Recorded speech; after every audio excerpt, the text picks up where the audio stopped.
ассалому алайкум бинандагони гиромӣ, нашри ҷанбастаи барномаи иттилооти навидро мустақиман манзури шумо мегардонем. дар студия Соро Холиқназарова. имрӯз 27 июн сокинони шарафманди Тоҷикистон рӯзи ваҳдати миллиро таҷлил карданд. ин дастоварди азим 27 сол муқаддам тавассути ҷонфидоиҳои асосгузори сулҳу ваҳдати миллӣ, пешвои миллат, президенти ҷумҳурии Тоҷикистон муҳтарам Эмомалӣ Раҳмон насиби халқу давлат гардид. лозим ба зикри хос аст ки таҷрибаи сулҳуофарии тоҷикон ва таъмини ваҳдати миллӣ на танҳо омили наҷоти миллат гардид, балки ҳамчун як сабақи омӯзандаи тарихӣ ва таҷрибаи нодири ҳалли мухолифату низоъҳо аз ҷониби ҷомеаи ҷаҳонӣ эътироф карда шуд. дар асоси қарори раиси шаҳри Душанбе дар бораи таҷлили рӯзи ваҳдати миллӣ дар шаҳри Душанбе, бегоҳии дирӯз дар боғҳои фарҳангии фароғатии пойтахти мамлакат чорабиниҳои бошукӯҳи тантанавӣ доир гардиданд. тадбирҳои ҷашнӣ дар сатҳи баланди ташкилӣ ва дар рӯҳияи инсондӯстӣ, таҳаммулпазирӣ ва ҳамдилӣ баргузор шуданд. тафсилот дар ин хусус.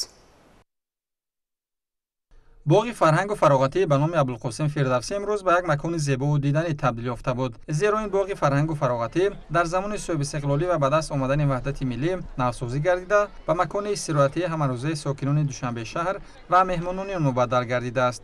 имрӯз бошад масъулини мақомоти иҷроияи ҳокимияти давлатии ноҳияи Фирдавсӣ дар ин мавзеъ аз рӯзи ваҳдати миллӣ истиқбол намуданд.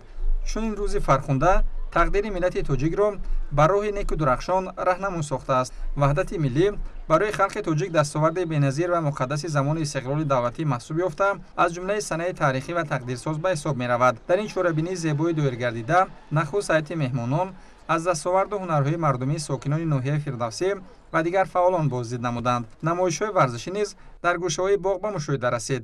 ҳамзамон дар ҳар гӯшаи боғи мазкур намоиши ҳунарҳои қадимии халқи тоҷик аз қабили кандакорӣ дар шӯб, зардӯзӣ, чакандӯзӣ, ҷавоҳирот барои бонувон ва ороишоти заргарӣ ба намоиш гузошта шуда буд, ки бинандаро ба худ ҷалб мекард.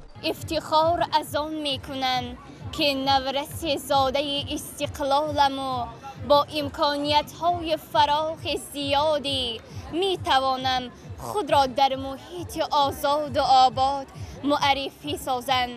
миннатдории бепоёни худро ба асосгузори сулҳу ваҳдати миллӣ, пешвои миллат муҳтарам Эмомалии Раҳмон мерасонанд, ки барои мо наврасон чунин шароити хуберо фароҳам овард, ки мо ба китобхониву китобдӯстӣ ва хондани осори пурғановати адибонамон рӯ оварем. зимни баромади муовини раиси шаҳри Душанбеи Фирдавс Саидзода баробарияти ноҳияи Фирдавсӣ таъкид гардид, ки воқеан 27 июни соли 1997 рӯзи муборак ва солест, ки дар таърихи пуршарафи халқи кӯҳанбунёд ва мутамаддини мо бо ҳарфҳои заррин сабт гардидааст. дар ин соли хуҷаста Тоҷикистони соҳибистиқлол ба марҳалаи нави таърихии худ қадам неҳод. ваҳдат нишонаи оромӣ, некӯаҳволии халқ, созандагӣ ва ободкорӣ ва пеш аз ҳама бозгӯи бахти баланди ҳар миллате маҳсуб мешавад, ки ин арзиши бебаҳои ҳаётро ҳифз мекунад. барномаи рангини фарҳангӣ бо пешниҳоди суруду таронаҳои ватандӯстона идомабахши ҳамоиши ҷашнӣ дар ноҳияи Фирдавсии шаҳри Душанбе буд. расидан ба қадри ваҳдат ва ҳифзу гиромӣ доштани ин арзиши бебаҳо, ки сарчашмаи пешрафт ва ояндаи босаодати миллат аст, қарзи шаҳрвандии ҳар фарди худшиносу худогоҳ мебошад. ҷои таъкид аст, ки дар ҷаҳони зудтағйирёбанда имрӯз бояд омӯзгорон дар ҷараёни дарс мафҳуми ваҳдат, таҳаммулпазирӣ ва ҳифзи ин арзиши беназирро ба донишҷӯён бештар талқин намоянду онҳоро дар рӯҳияи ватандӯстӣ ва хештаншиносӣ тарбия намоянд. дар идома зери суруду таронаҳои ватандӯстона сокинони ноҳияи Фирдавсӣ ин санаи фархундаро хуш истиқбол намуда дар ин базмгоҳи идона хушиву шодмонӣ карданд. гуфтан ба маврид аст, ки устувору бегазан нигоҳ доштани ваҳдати миллӣ маҳз имрӯз аз дониш ва ақидаи устувори ҷавонони хештаншинос сахт вобастагӣ дорад. ба андешаи коршиносон ваҳдати миллӣ, ки бо ҷонбозиву талошҳои пешвои миллат муҳтарам Эмомалӣ Раҳмон ва фитрати миллати фарҳангсолори тоҷик ва матни ирода ба даст омад, ҳамчун рамзи эҳёи миллати кӯҳанбунёди тоҷикон неъмати воло аст.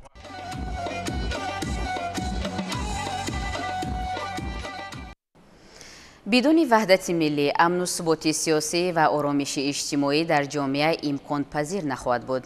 در وزارت مدافع جمهوری تاجیکستان نیز به مناسبت تجلیل روز وحدت ملی جمع آمدی تنتنوی برگزار گردید. گزارش همکسبان ما در این خصوص. جمع آمدی تنتنوی به مناسبت تجلیل از 27مین سالگرد روز وحدت ملی در وزارت مدافع مملکت با درآوردن پرچم دولتی، بیرق جنگی به تالار و با صدا دادن سرود ملی آغاز گردید.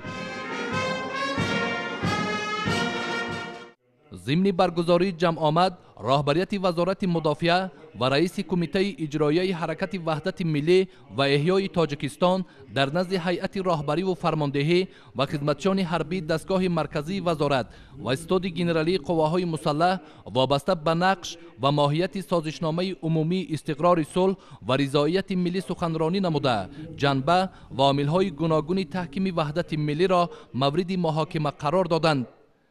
ضمناً تاکید کرده شد که وحدت ملی جشن ملی تاجیکان است که هرگز راه طولانی به دست آوردن آن از یادها و از ورقهای تاریخ زدوده نمی شود و تاجیکان همچون ملت دارای خودشناسی و خودآگاهی بلند برای حفظ این سنه مبارک و دستاوردهای آن همیشه با عزم و اراده قوی و دل و نیت پاک تلاش خواهند نمود.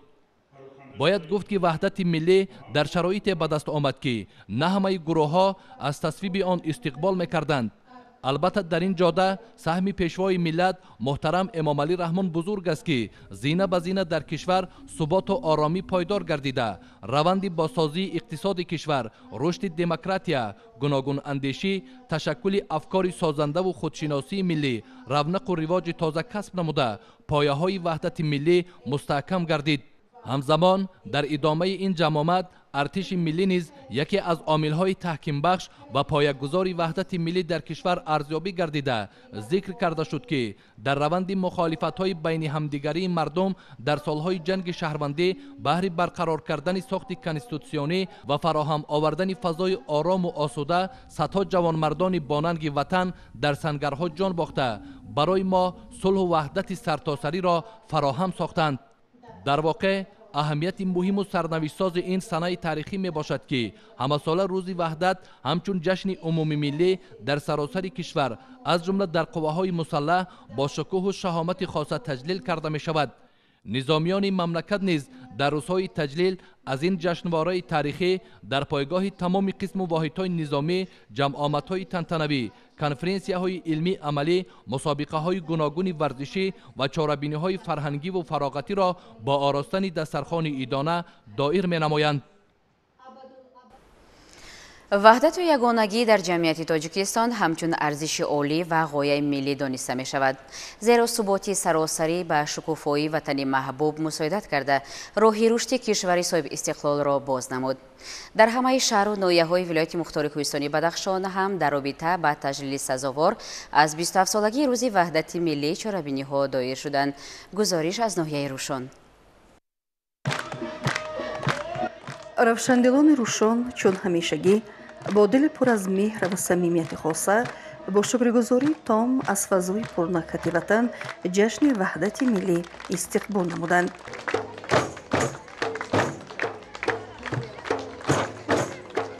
фазои идонаи рӯшониён накҳати ҳамдилию ягонагиро дошт. хурду бузург бо либоси идона ва рӯҳияи идона дар базмгоҳ аз ободии ватани ваҳдатсарою ваҳдатором болида хотирӣ доштанд.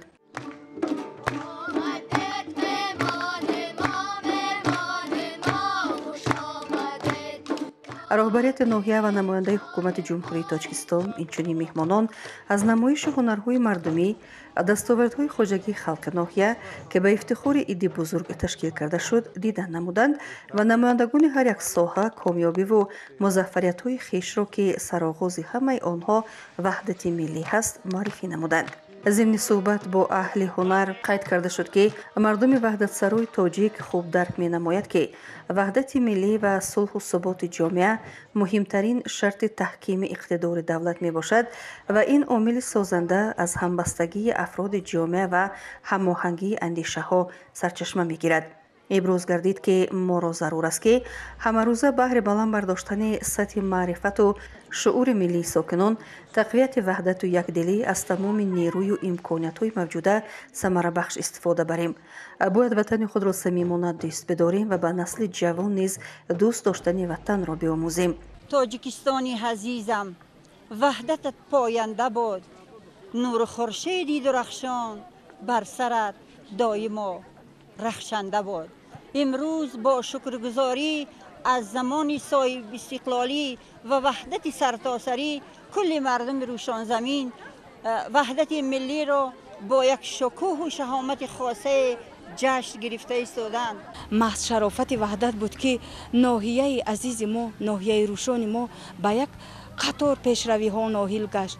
дар муддати 27 сол ноҳияи рӯшон тамоман дигар шуд ва имрӯз бор дигар ман аз номи кулли мардуми Бадахшон, аз номи кулли мардуми ноҳияи рӯшон ба пешвои муаззами миллат барои дастгирии ҳамешагии онҳо баҳри шукуфоии мамлакат изҳори миннатдорӣ баён менамоям.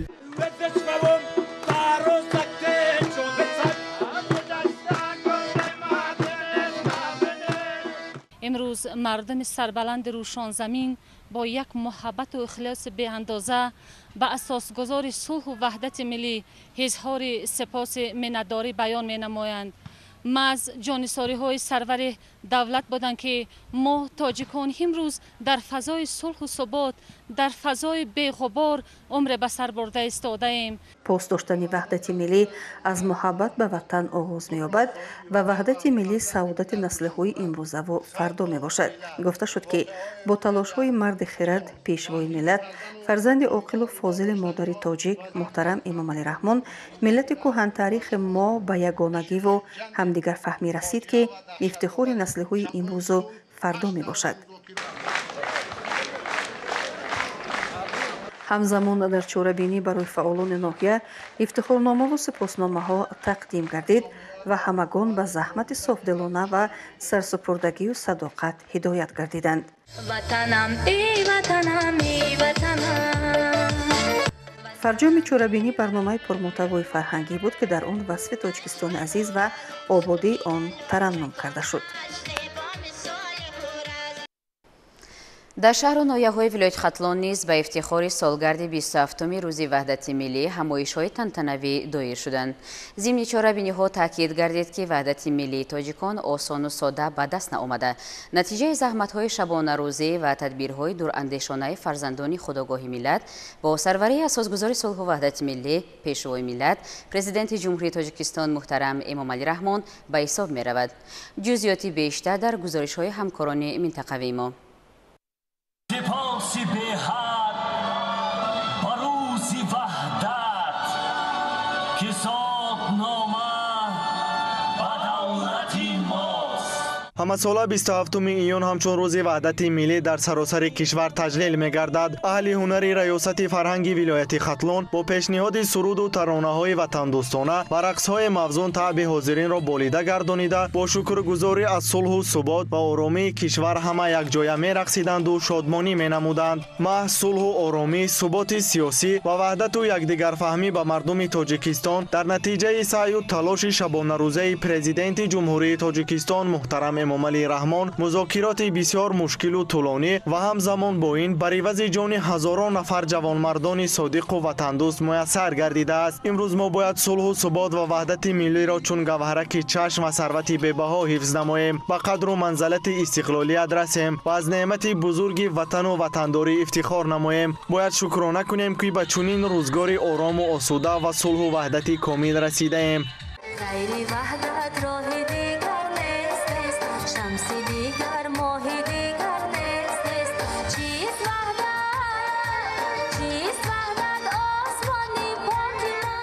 وحدت ملی تاجیکان زاده استقلالیت نوین دولتی این خلق تمدن‌آفر و کهن بنیاد است. این وحدت است که ثمره جانثاری و وطن‌دوستی و فداکاری‌های فرزندان نجیب و خلق نکسرشت ماست که از کره سوزان تاریخ گذشته و پایدار مانده است. وحدت سرتاسری شرایط فراهم می‌آورد که نه تنها دولت رشد کند و مردم آزادانه حیات به سر برند، بلکه ثروت‌های طبیعی، فرهنگی، مادی، معنوی، حدودی و اجتماعی و اقتصادی حفظ و نگهداری شوند. به معنی دیگر وحدت ملی روند استقلال و استقلالیت خواهی را قدرت میبخشد. اراده سیاسی و سیاست وحدت خواهانه اساسگذار صلح و وحدت ملی پیشوای ملت پرزیدنت جمهوری تاجیکستان محترم امامعلی رحمان باعث گردید که وحدت سرتاسری در کشور تامین شود، ندای صلح بلند گردد و شعله امید برای آینده زیبا و کشور آباد فروزان گردد.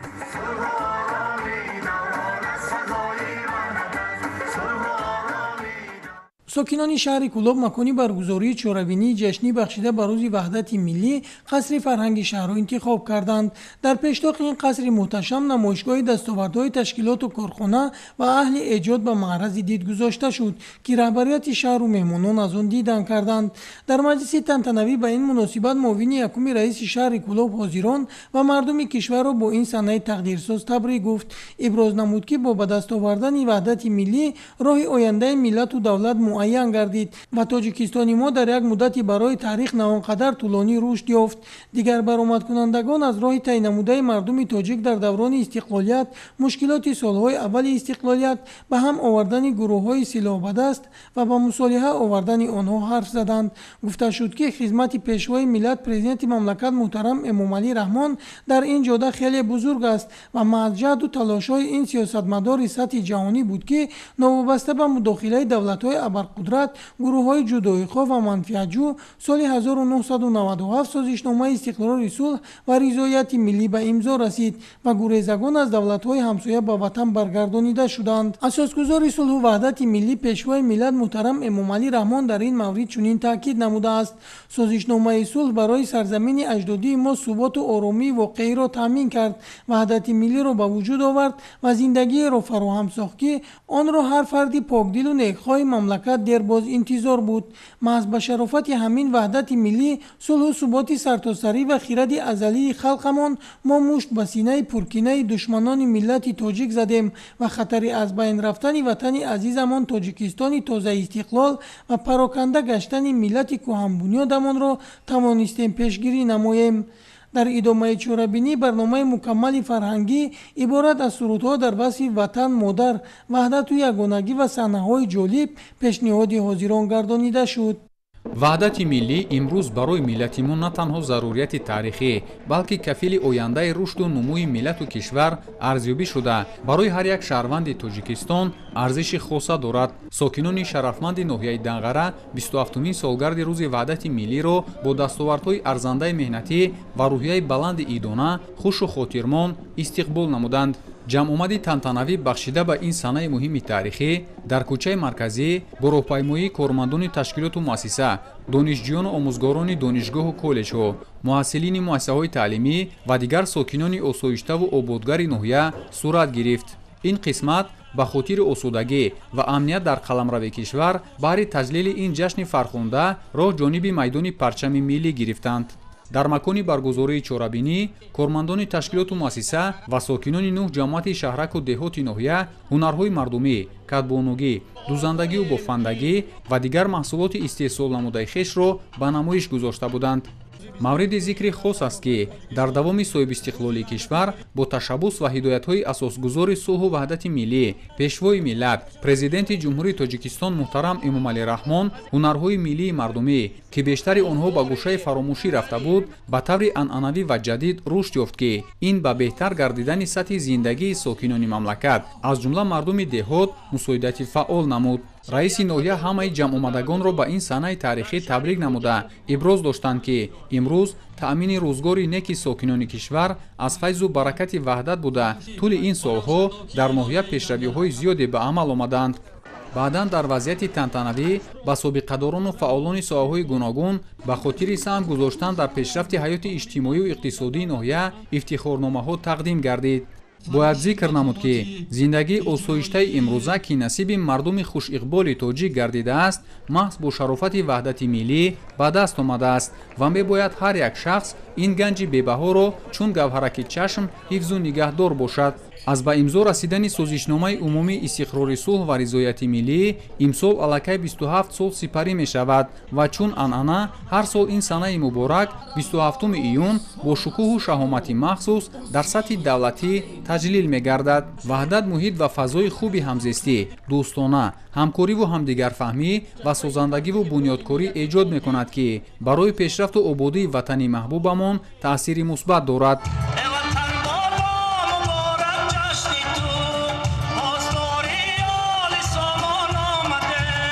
барномаи фарҳангии омоданамудаи ҳунармандони бахши фарҳанги ноҳия ки инъикосгари ваҳдату истиқлолият, сулҳу осоиштагӣ, ҳамдиливу ҳамсадоии миллати хушбахти тоҷик буд, то шомгоҳӣ идома ёфта боиси хушҳолии сокинони заҳматқарину ободгари ноҳияи Данғара гардид.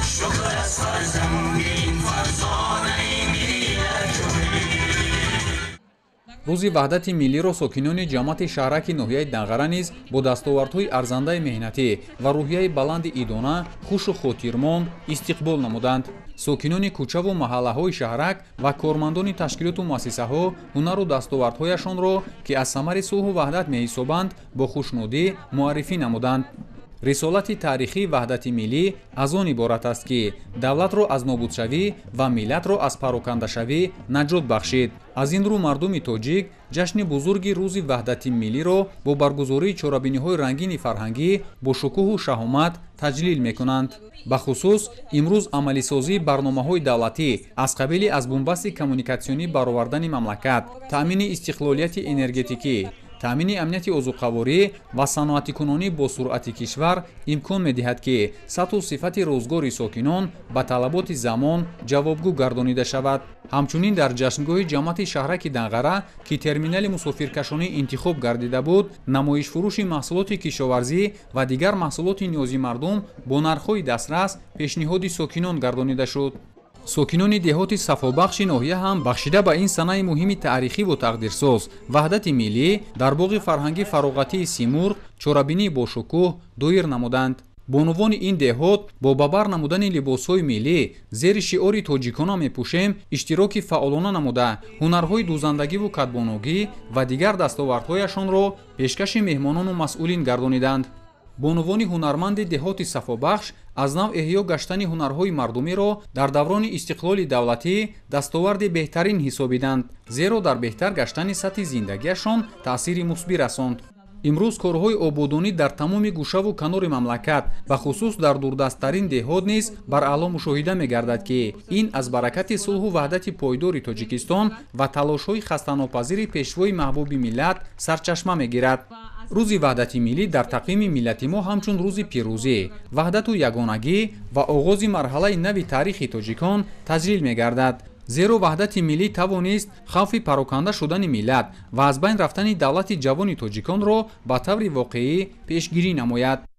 рӯзи ваҳдати миллиро дар ноҳияи Муъминобод сокинон бо шукргузорӣ аз истиқлолияти давлатии ҷумҳурии Тоҷикистон ва сулҳу суботи сартосарии кишвар бо бабар кардани либосҳои миллӣ дар боғи тозабунёди фарҳангӣ фароғатӣ аз субҳи барвақт бо сайрогашти идона пешвоз гирифтанд. кӯдакону наврасон хандабарлаб дар арғунчакҳо бозӣ ва шодию хурсандӣ мекарданд. фаввораҳои боғи мазкур ва гулҳои пурнакат, роҳравҳо, суҳбатҷойҳо ва дигар иншооти дохили боғ дар хизмати шаҳрвандон қарор доштанд. сокинон ин ҳама ободию бунёдкорӣ ва рушди соҳаҳои гуногуни хоҷагии халқро самараи истиқлолият ва ваҳдати миллӣ унвон карданд. аз чашмаи меҳр мо чаман сохтаем, парчам ба фазои кишвар афрохтаем, бо азму талоши пешвои миллат бо нанги ватандорӣ ватан сохтаем. имрӯз шукрона аз истиқлолият, шукрона аз сиёсати созанда ва сулҳовари роҳбари давлат, шукрона аз фазои тинҷу орому осуда ки онро унвон кардем ваҳдат. солҳо пушти сар мешаванд, наслҳо иваз мешаванд, вале дар ҳофизаи таърих фикр мекунам ки чун замони давлати Сомониён ки имрӯз мо бо ифтихор номашро мегирем, рӯзи ваҳдати миллӣ در حافظه تاریخ باقی میماند. چورابینی اساسی ایدونا در امفی‌تئاتر باغ دایر گردید. نخست معاون رئیس ناحیه حاضران و کل مردم ناحیه را با روز وحدت ملی تبریک گفته ابراز داشت که وحدت ملی توسط سیاست پیگیرانه و وطن دوستانه پیشوای ملت محترم امامعلی رحمان به دست آمد و صلح تاجیکان در تاریخ دنیا صحیفه نو را باز نمود. امروزها دیگر دولت‌ها تجربه صلح آفرینی تاجیکان را می‌آموزند. بخشیده به این سنه مبارک از جانب هنرمندان ناحیه و دیگر هنرمندان شناخته کشور برنامه فرهنگی پیشنهادی حاضران گردانیده شد. از فیض صلح و دوستی نوری خدا رخشان شود، شد وحدتستان این وطن، بگذار نورستان شود. تاجیکستان وحدتت پاینده باد، نوری خورشیدی رهی آینده باد. سیر و گشت ایدانه و چورابینی‌های فرهنگی فراغتی در مرکز ناحیه و جماعت‌های دهات روزهای بعدی نیز ادامه می‌یابند.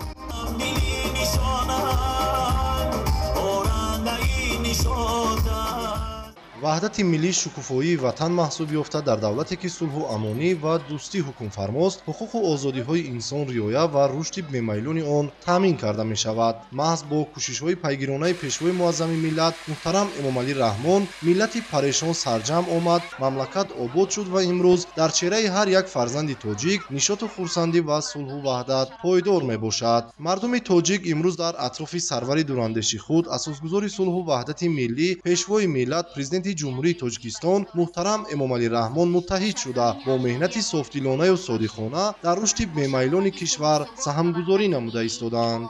با استقبال از این روز فرح و شادی در باغ فرهنگی پرچم ملی ناحیه شمسدین شاهین بخشیده به جشن وحدت ملی چورابینی ایدانه برگزار شد. در چورابینی مذکور مسئولین مقامات اجرایی حکومت دولتی ناحیه شمسدین شاهین، راهبران و کارمندان تشکیلات و مؤسسه‌ها، سابقه‌داران مهنت و ساکنان ناحیه اشتراک داشتند. سراول معاون رئیس ناحیه جمعه‌زاده شفا به سخن برآمده درباره قبول شدن سازشنامه عمومی استقرار صلح و رضایت ملی در تاجیکستان که در آغاز سالهای 90 گرفتار دهشت جنگ تعمیلی شهروندی گردیده بود سخنرانی نمود. قید گردید که صلح و آسودگی و وحدت سرتاسری فراهم آمده در کشور و واقعه بزرگ تاریخی به مرحله بنیادکاری‌های عظیم و رشد و رونق ساحه‌های گوناگون خواجگی خلق در سرزمین اجدادی باعث گردید. در دوام سخنرانی تاکید گردید که امروز مردم ناحیه با شکرگزاری از صلح و ثبات، فضای آسوده مملکت و پایداری استقلالیت وطن با مهنت بنیادکارانه خویش کاخ بی‌گزند وحدت ملی را آباد نگاه داشته و سوی فردای آرام و آسوده قدمی استوار نهاده ایستادند. در انجام چورابینی از طرف هنرمندان بخش فرهنگی ناحیه برنامه رنگین کنسرتی پیشکش ساکنان گردید که از چهره هر یک اشتراکچی درک کردن ممکن بود که صلح و وحدت گنجی بی‌بها بوده، حفظ کردن و پایدار نگاه داشتن آن وظیفه حیاتاً مهم و مقدس هر یک ساکن دیار، مخصوصاً جوانان با آر و ناموس و با شرف به شمار می رود. جای شبهه نیست که مردم شریف جمهوری همه این نیروی و کوشش، عقل و خرد خود را برای باز هم استوار گردانیدن دوستی و رفاقت، وحدت ملی و به قله‌های بلند رشد و نمو رسانیدن تاجیکستانی عزیز تلاش می‌نمایند. در قطار دیگر شهر و ناحیه‌های کشور عزیزمان تاجیکستان بی‌هشت‌آسا ساکنان سربلند ناحیه واسع با شکرگزاری از دولت، تنجی و حیات آسایشته مملکت 27مین سالگرد روز وحدت ملی را با برگزاری چورابینی‌های ایدانه جشن گرفتند. در این روز مبارک و خاطرمان و مقدس در دهه استقلال دهات به نام عبدی عوض 2 عدد انشاءات اهمیت اجتماعی داشته بنای مرکز سلامتی و کتابخانه دهاتی مورد بهره برداری قرار داده شدند. انشاءات‌های مذکور در پیگیری به سیاست بنیادکارانه پیشوای ملت پرزیدنت جمهوری تاجیکستان محترم امامعلی رحمان با پیشنهاد مقامات اجرایی حکومت دولتی ناحیه و دستگیری ساکنان دهه عملی گردیدند. در این روز همچنین در دهه جوریز همین دهات برای آسان گردانیدن مشکلات ساکنان دهات نقطه پخت و پز نانهای ملی و مرکز خدمت رسانی مورد استفاده قرار گرفت. در دهات به نام میرعلی محمدعلی باشد با گشادن مرکزهای نوی خدمت رسانی ها 6 نفر جایهای نوی کاری مهیا گردیدند. چورابینی‌های فرهنگی و سیر و گشت ایدانه بخشیده به روز وحدت ملی در باغ فرهنگی و استراحتی مرکز ناحیه دایر گردیدند. در قسمت رسمی چورابینی جانشین رئیس ناحیه واسه بخشیده به 27مین سالگرد روز وحدت ملی ساکنان ناحیه را تبریک نموده پیام اساسگذار صلح و وحدت ملی پیشوای ملت پرزیدنت جمهوری تاجیکستان محترم امالی رحمان را به این مناسبت به سهم ساکنان ناحیه رسانیدند.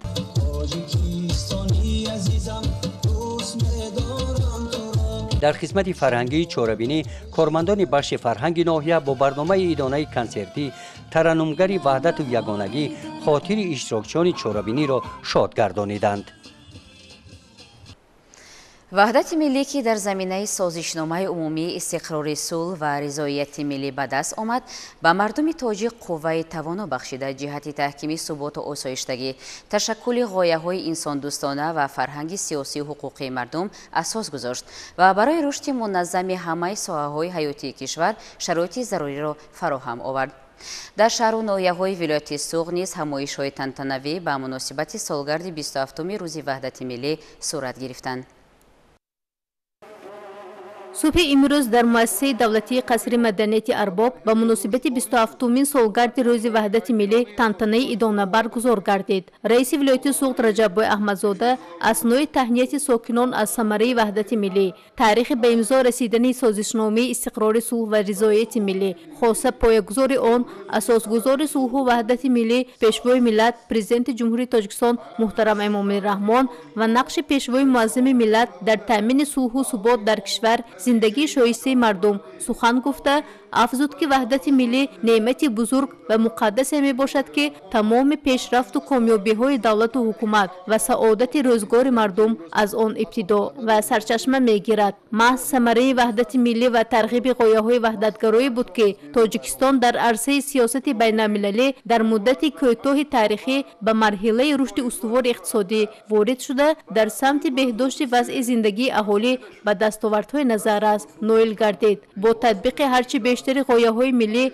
و سازندگی پایه‌های دولتداری ملی ما همان اندازه مستحکم گردیده باعث بالاروی کمالات معنوی مردم و جامعه گردید. تجربه صلح تاجیکان و تامین وحدت ملی نه تنها عامل نجات ملت تاجیک گردید بلکه همچون سبق آموزنده تاریخی و تجربه نادر حل مخالفت و نزاع‌ها از جانب جامعه جهانی و سازمان‌های با نفوذ بین‌المللی اعتراف گردیده است. طور رهبری دولت بارها تاکید می‌کنند در تاریخ نامه هر ملت صحیفه های سبق آموز و پرارزشی هستند که از اقدام نیک و خردمندانه به نفع خلق و وطن بشارت می‌دهند و برای نسل‌های من بعد همچون چراغ هدایت خدمت می‌کنند. چنین صحیفه زرین برای ملت تاجیک روز به امضا رسیدن سازشنامه عمومی درباره برقرار کردن صلح و رضایت ملی در تاجیکستان نیز میباشد. این سازشنامه به جنگ شهروندی خاتمه بخشیده برای آغاز رشد دولتداری تاجیکستان صاحب استقلال و حیات آرام و آسوده مردم آن شرایط مساعد فراهم آورد. بعداً از جانب اهل فرهنگ و هنر برنامه کنسرتی با تجسم ترغیب غایه‌های ملی، افتخار از دولت و دولتداری، پایداری استقلالیت، صلح و وحدت در کشور پیشکشی حاضرین گردانده شد.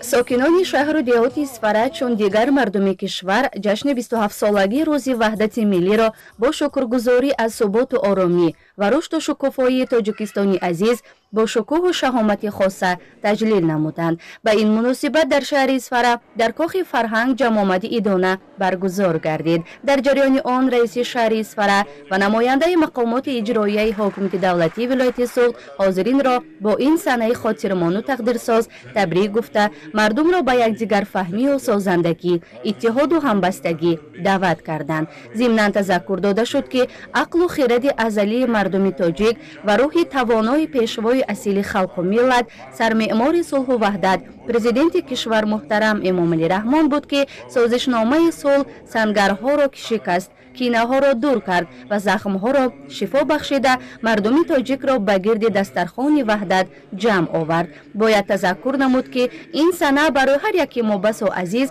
و ارزشمند است. گفته شد که قدر و منزلت و اهمیت این پدیده مهم تاریخی خصوصا در مرحله امروزه جهانی شوی، وسعتیابی تهدید خطرهای نو، افراطگرایی و تروریسم و امثال آنها باز هم افزوده ما را وادار می‌سازد که صلح و آرامی و وحدت ملیمان را بیش از هر وقت حفظ نماییم و برای آبادی و سرسبزی دیار دهچند سعی و تلاش نماییم. ذکر کرده شد که به مناسبت تجلیل 27مین سالگرد به امضارسی سازشنامه عمومی استقرار صلح و رضایت ملی با مقصد در سطح بلند سیاسی و فرهنگی استقبال گرفتن جشن وحدت ملی و 35 سالگی استقلالیت دولتی در شهر و دهات اسفره کارهای سازندگی و آبادانی سرعت می‌گیرند. صنعتکاران بخش فرهنگی شهر با برنامه زیبا و جالب وصف کننده صلح و ثبات، وحدت و یکدیگر فهمی و استقلالیت ملی و دولتی خاطر اشتراکداران را شاد گرداندند.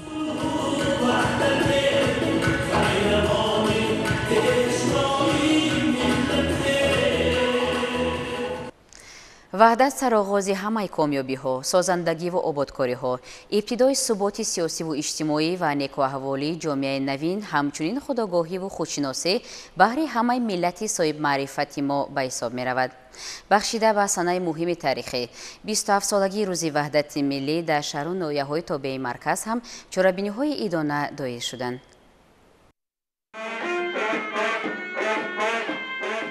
تاریخ بشریت طول هزار ساله ها اثبات کرده است که اصل پایداری و نشاط و قدرت هر ملت و دولت ستونپایه اساسی استقلال و آزادی محض اتحاد و همبستگی و جامعه است که معرفت حقوقی آن قابل درک ارزش این نعمت ها را دانست.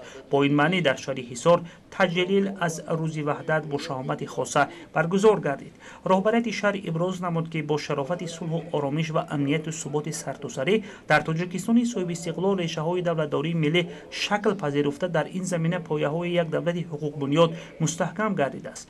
در این دوره تقدیرساز حکومت کشور همچون کفیل آرامش و پیشرفت جامعه و بنیادگذار شرایط تشکل جامعه حقوق بنیاد تحت سروری پیشوای ملت پرزیدنت جمهوری تاجیکستان محترم امامعلی رحمان تمام مشکلات و مانع‌های موجوده جامعه نوین کشور را برطرف نموده تا کرسی دولت صاحب اختیار تاجیکستان عزیزمان را گذاشته است و امروز ما از ثمره بنیادکاری و سازندگی رهبریت دولت و حکومت بهره ور گشته با سربلندی و امید بیکنار به آینده نیک ملت رو آورده. واقعا بنیاد و تشکل یک جامعه نوین و تشبثکار که رهبریت عالی آن را یک سیاستمدار پیشگام سطح جهانی برداشت دارد و اقدام و پیشنهادهای آن را صدها مملکت عالم جانبداری میکنند میتواند نمونه و مایه تجربه دیگر جامعه ها باشد. تنتنه های ادانه بخشیده 27مین سالگرد روز وحدت ملی با هنرنمایی هنرمندان خوش سلیقه رنگ و رد خاص را کسب کرد. باید ذکر نمود که از تصمیم تا تشبث اعمار یک جامعه کاملا متمدن از لحاظ حقوقی و پیشرفته که بنیاد آن را پایه‌های کاملا مستحکم قانونی تشکیل می‌دهد می‌تواند عامل خوشبختی و سعادت زندگی کل ساکنان مملکت باشد.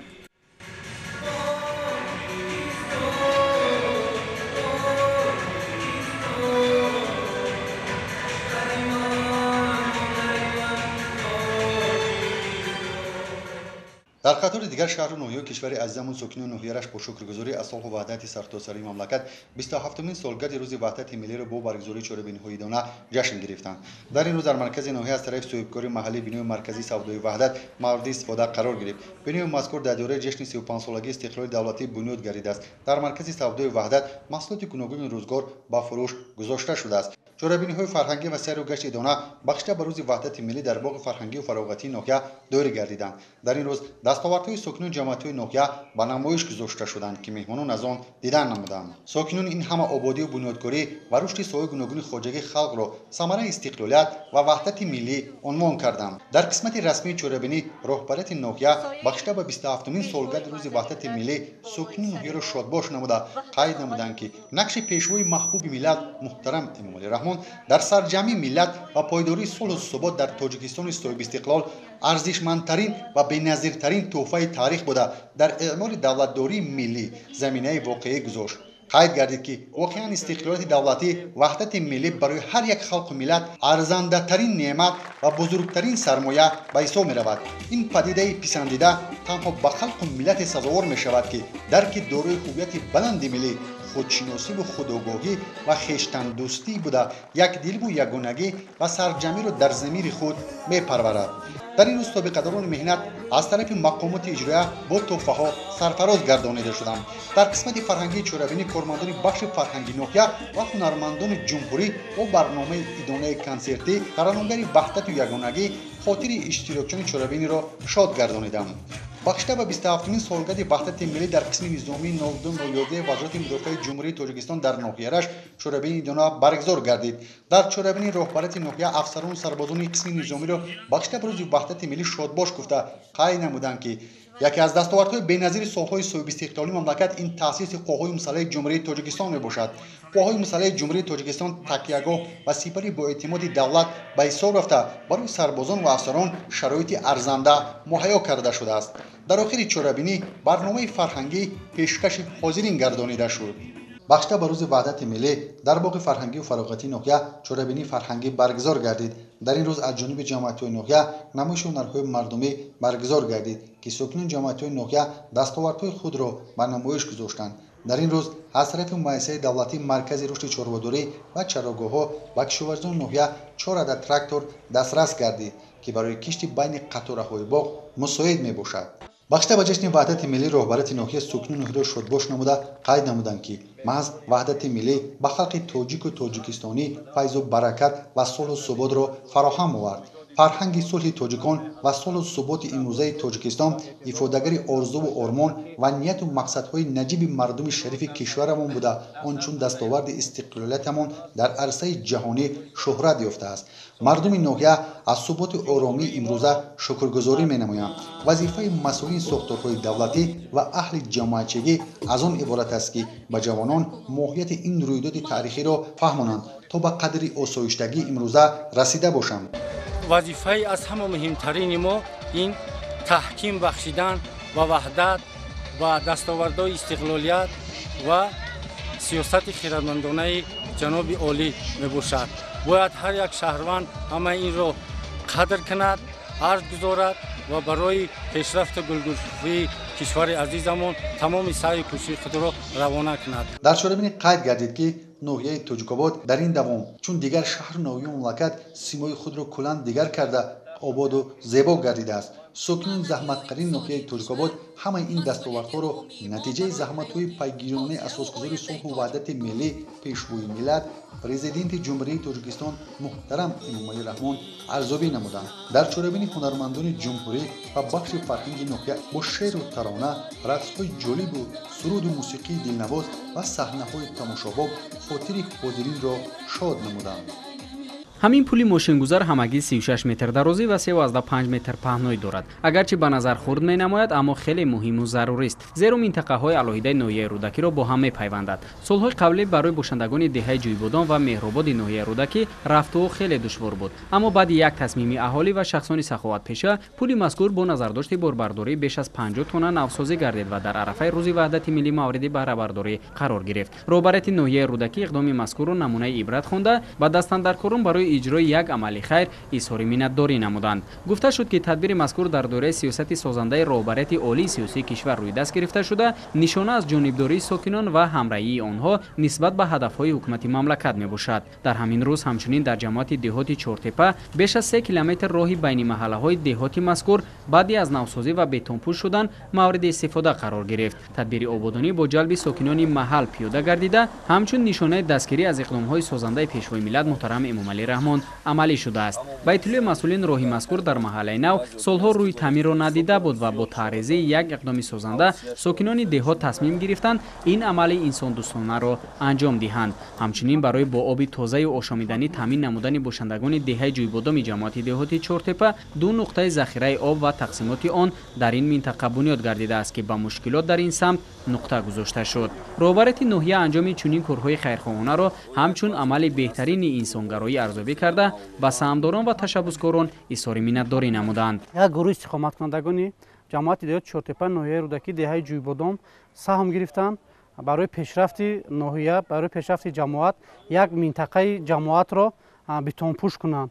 тақрибан 3000 метр аз тарафи худи шаҳрвандон, аз тарафи саховатмандон раҳи дуруни кӯчаи ҷӯйбодом бетонпӯш карда шудааст ки ин бевосита барои пешрафти ҷамоат ноҳия саҳми арзанда мебошад. ҳамчунин дар ҳамин рӯз дар ҷамоати деҳоти саркиштии ноҳияи рӯдакӣ бо иштироки роҳбарияти ноҳия як маркази савдову хизматрасонии бисёр функсионалӣ мавриди истифода қарор дода шуд. иншооти мазкур аз 3 ошона бо назардошти таххона иборат буда, қабати якум аз марказҳои савдо, нуқтаи фурӯши қисмҳои эҳтиётии нақлиёт, таъмири телефон ва дигар иншооти ёрирасон иборат буда, қабати дуюмро марказҳои хизматрасонӣ ташкил медиҳад. аввал инҷоро бино кардем ва як чанд касе ки инҷа бачаҳои камбизоат аст соҳиби кор шудан рӯзкурӯзишона меоваранд. фоидаи мо ҳамин ки мана дасти мо дар растид ки мана ҳамин ҳамсояҳову шиносову хеш таборора аз зиндагишона сол таъмин кунем.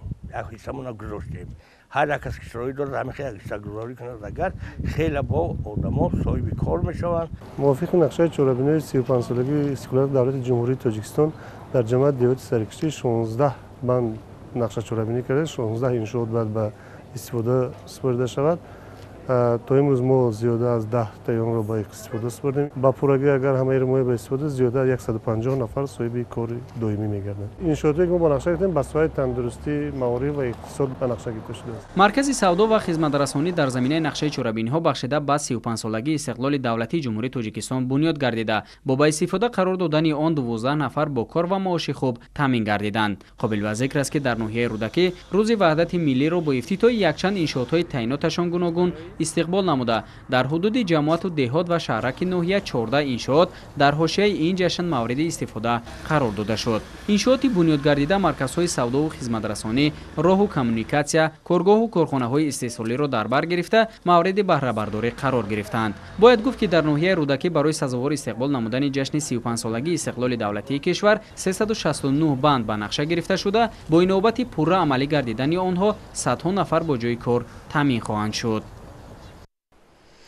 расидан ба қадри истиқлолият ва давлатдории мустақил, таҳкими сулҳу субот ва ваҳдати миллӣ, эҳсоси гарми ватандӯстиву ватанпарастӣ, бедории маънавӣ, ифтихори миллӣ, поз доштани арзишҳои миллӣ ва рамзҳои давлатдорӣ ҳама дар маҷмӯъ моро ба сӯи бунёди ҷомеаи воқеан шаҳрвандӣ, пешрафти устувори иқтисодиву иҷтимоӣ ва татбиқи нақшаву ҳадафҳои тақдирсозӣ стратегӣ мебаранд. тавре гуфтем тоҷикистониён имрӯз солгарди 27-уми рӯзи ваҳдати миллиро бо шаҳомат таҷлил карданд. ба ин муносибат дар майдони шаршараи назди наврӯзгоҳи пойтахт бахшида ба рӯзи ваҳдати миллӣ бо ташаббуси мақомоти иҷроияи ҳокимияти давлатии шаҳри Душанбе барномаи фарҳангӣ доир шуд. гузориш дар ин хусус.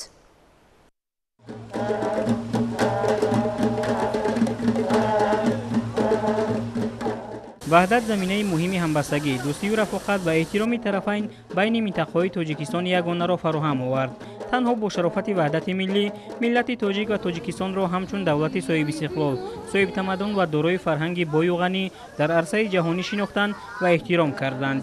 бо ташаббуси мақомоти иҷроияи ҳокимияти давлатии шаҳри Душанбе дар майдони шаршараи назди наврӯзгоҳи пойтахт бахшида ба рӯзи ваҳдати миллӣ барномаи фарҳангӣ доир гардид.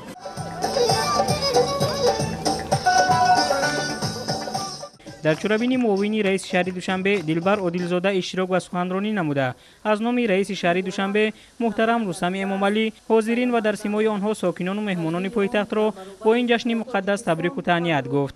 зимни суханрониҳо зикр шуд ки ваҳдати миллӣ эҳёгари асли фарҳангӣ, маънавӣ ва сиёсии миллати тоҷик мебошад. маҳз ба шарофати ваҳдати миллӣ ва зери таъсири он худшиносӣ, худогоҳӣ ва ваҳдатсолории миллати тоҷик аз нав авҷ гирифт ва дар ин раванд моро ба зинаҳои нисбатан баланди тараққиёти иҷтимоию сиёсӣ ва фарҳангӣ расонид. таври асосгузори сулҳу ваҳдати миллӣ пешвои миллат президенти ҷумҳурии Тоҷикистон муҳтарам Эмомалӣ Раҳмон таъкид намудаанд воқеият ин аст ки майлу ирода, саъю талош, таҳаммулгароӣ ва хиради азалии миллати тамаддунсозу фарҳангсолори тоҷик ва тафаккури созандаву рӯҳи шикастнопазири халқи Тоҷикистон муҳимтарин омили расидан ба сулҳу оромӣ, суботи сиёсӣ ва ваҳдати миллӣ мебошад.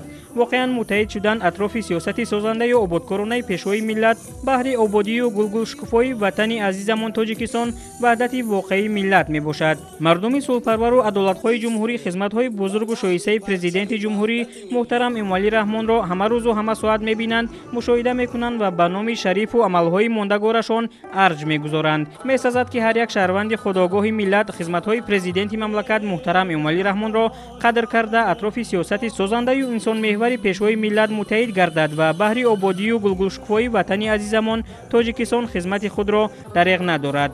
باید در خاطر داریم که زمینه تمامی دستاوردهای ملت ما در وحدت است. از این رو هر یک اعضای جامعه تاجیک باید مهمیت وحدت را درک نموده بهر پایداری آن تلاش ورزد تا تاجیکستان همه وقت همچون یک مملکت امن و باثبات باقی ماند. چورابینی فرهنگی با پیشنهاد برنامه رنگین هنری از جانب اهل صنعت و هنری کشور ادامه یافت.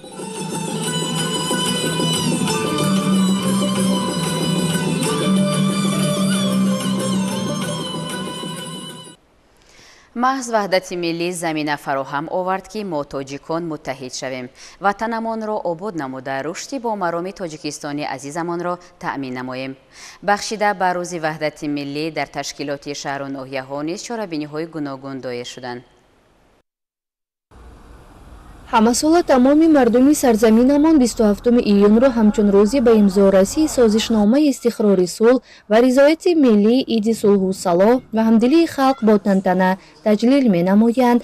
ин иди бо шукӯҳи миллатро кормандони суди шаҳри Исфара низ бо рӯҳи илҳоми тоза дар фазои сулҳу субот, дӯстию ҳамдилӣ ва шукргузорӣ аз замони осоишта таҷлил намуданд. бахшида ба ин ид бо иштироки раисони ҷамоатҳо, омӯзгорон, ҷавонон ва дигар қишраҳои ҷомеа тантанаи идона баргузор гардид.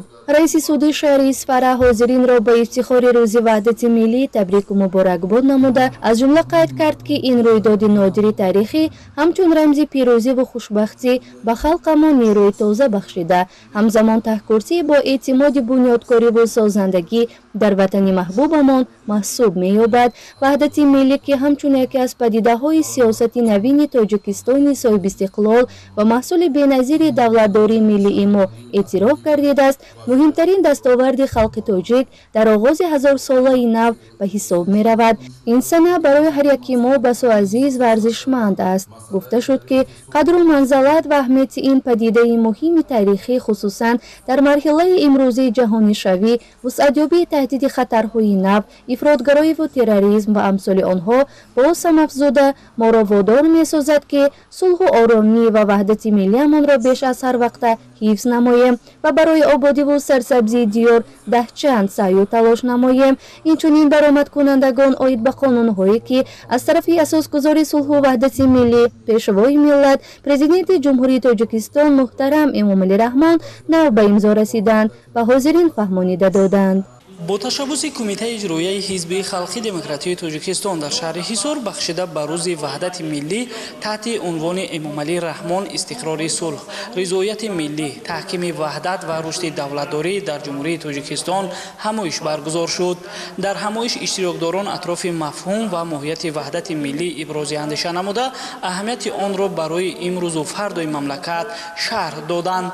гуфта шуд ки саҳифаҳои пурифтихори давлатдории навини тоҷикон гувоҳ аст ки таърих дар ҷои холӣ пайдо намешавад ва онро шахсиятҳои бузург якҷо бо миллатҳои бузург меофаранд. ваҳдати миллии тоҷикон низ натиҷаи заҳмату ҷонисориҳои пешвои миллат муҳтарам Эмомалӣ Раҳмон мебошад. ваҳдати миллӣ воқеан кафолат ва шарти асосии мавҷудият ва пойдории ҳар як қавму миллат ба ҳисоб рафта, миллате ки ба ягонагӣ яъне ваҳдати миллӣ расидааст ҳамеша дар пешрӯи буҳрону тӯфонҳои замона пойдору устувор мемонад ва ҳаргиз аз саҳифаи таърих стурда намешавад.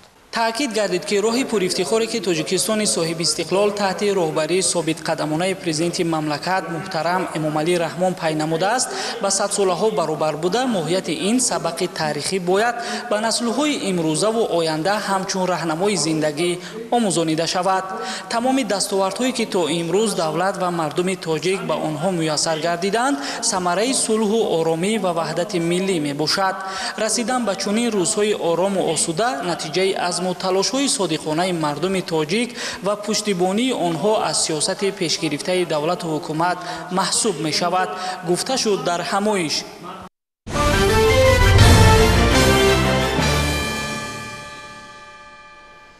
бинандагони гиромӣ, ин буд нашри ҷанбасии барномаи иттилооти навид манзури шумо. бароятон шаби хушу хубро таманно мекунем. хайр.